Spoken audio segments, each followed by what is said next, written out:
In this video, we're taking a look at the absolute best settings to rock here in Modern Warfare 2 Season 4. We'll have a couple more seasons away from the new Call of Duty title, and I think it's about time you guys got some settings so you can drop your first MGB nuke. At the very least, increase your KD ratio. If you guys do enjoy the video and it helps you guys out, drop a like in the video, subscribe to the channel, turn those post notifications, let me know down in the comment section right now.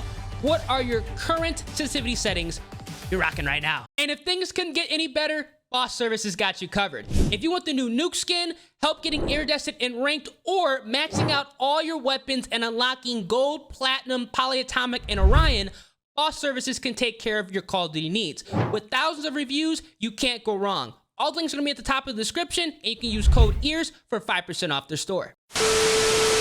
All right, as you guys can see here, I play with an Xbox Elite controller on PC with one paddle on the back, set up for jumping. I know my controller is filthy, but I've had the same controller for 5 years. A lot of nukes were dropped with this controller, and that shows you how durable these Xbox Elites really are.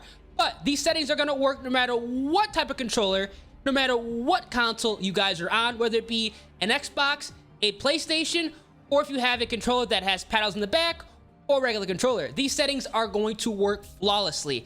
Now, for the button layout, you want to play on tactical. This is going to go for if you have a regular controller or a controller with paddles on the back. Tactical is going to remap your crouch as well as prone button, so you can essentially perform a drop shot and maintain ADS accuracy, which is going to be key winning those close range engagements.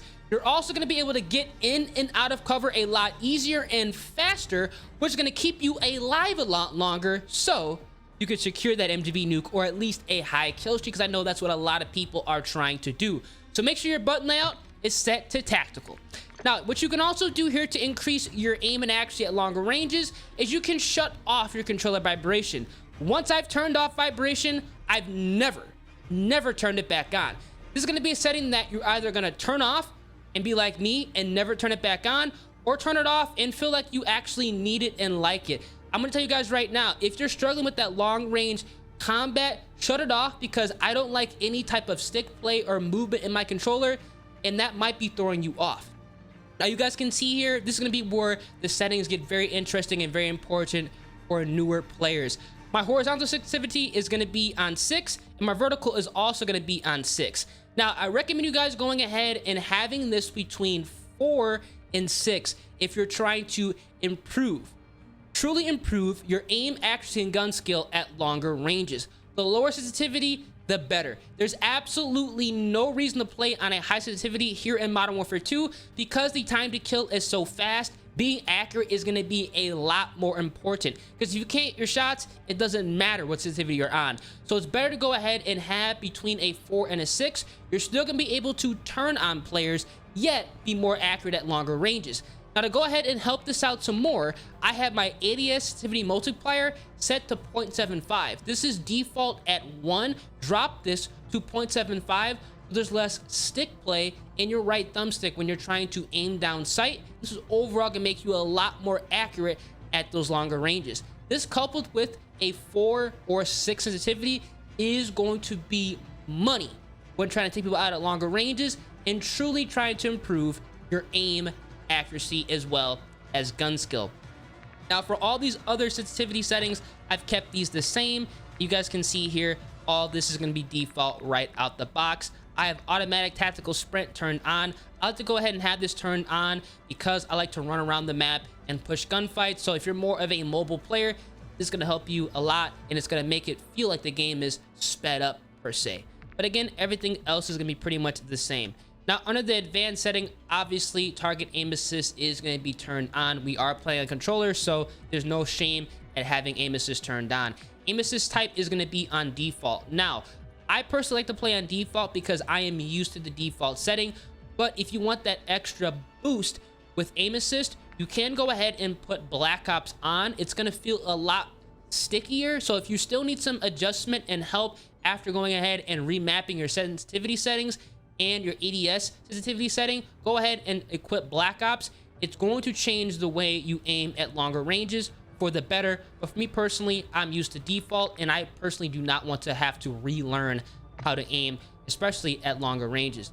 Obviously, everything else here is going to be the same. I've not really messed with any of these. For the aim assist response curve type, I've obviously kept this at standard to go ahead and match this with my aim assist type.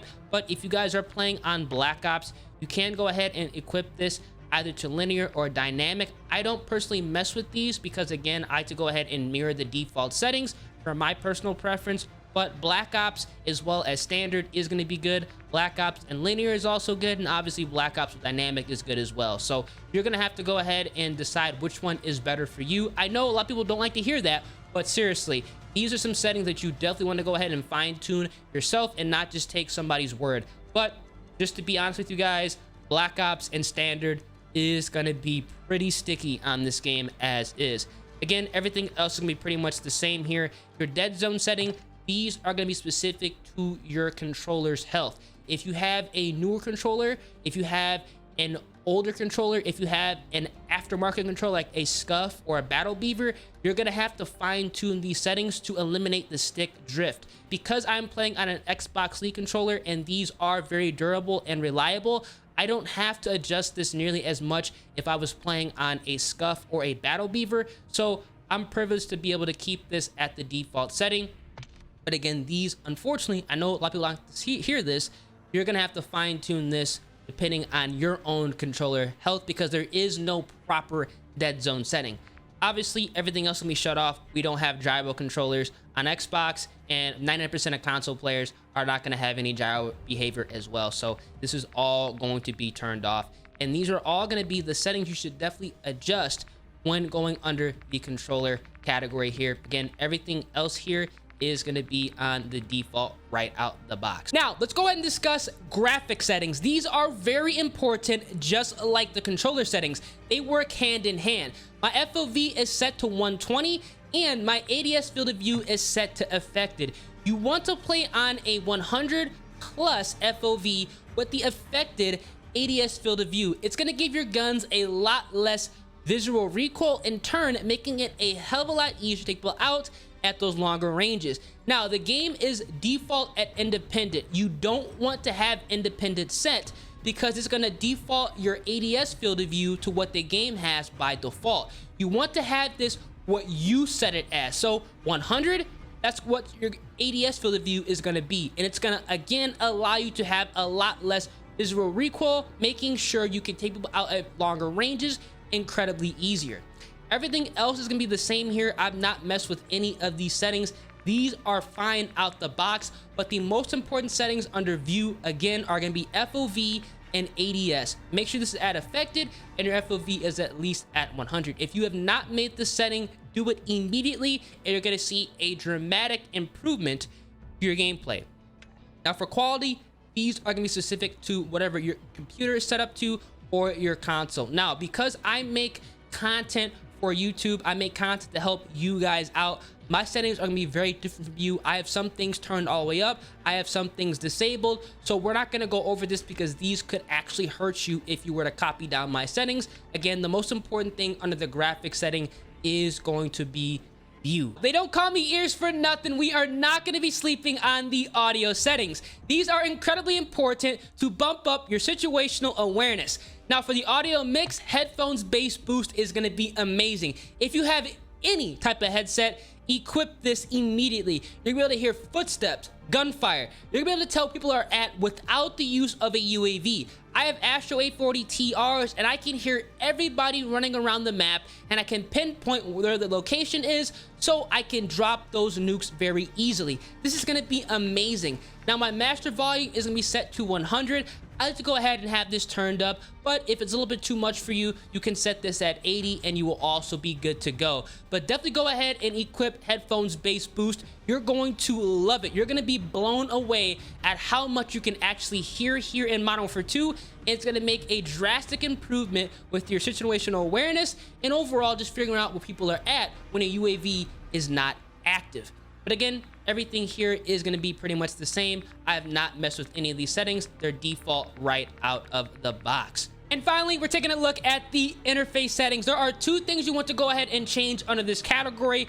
You want to go all the way down to your HUD, and you want to make sure your mini-map shape is set to square. This is going to give you a bigger picture and also making it a lot easier to read the mini-map. If you want a dedicated video on how you can read the mini-map easy, let me know down in the comment section. I can definitely go ahead and get that done. Obviously, make sure the mini-map rotation is turned on, and you want to go down because there is a new setting here that was recently added within an update, and you want to go ahead and have your inverted flash turned on so the game isn't as annoying when you get flashbang, and you still have a chance in winning a gunfight if you were to get flashbang. So make sure you guys go ahead and make this change. It does make a world of difference here. Everything else is gonna be pretty much the same, and those are gonna be the settings you want to change under the interface category. And that's it. These are going to be the absolute best settings to rock here in Modern Warfare 2 Season 4. If these settings do help you guys out, let me know down in the comment section. And as always, drop a like on the video, subscribe to the channel, and also turn on those post notifications. I'm going to catch you guys in the next one. Deuces.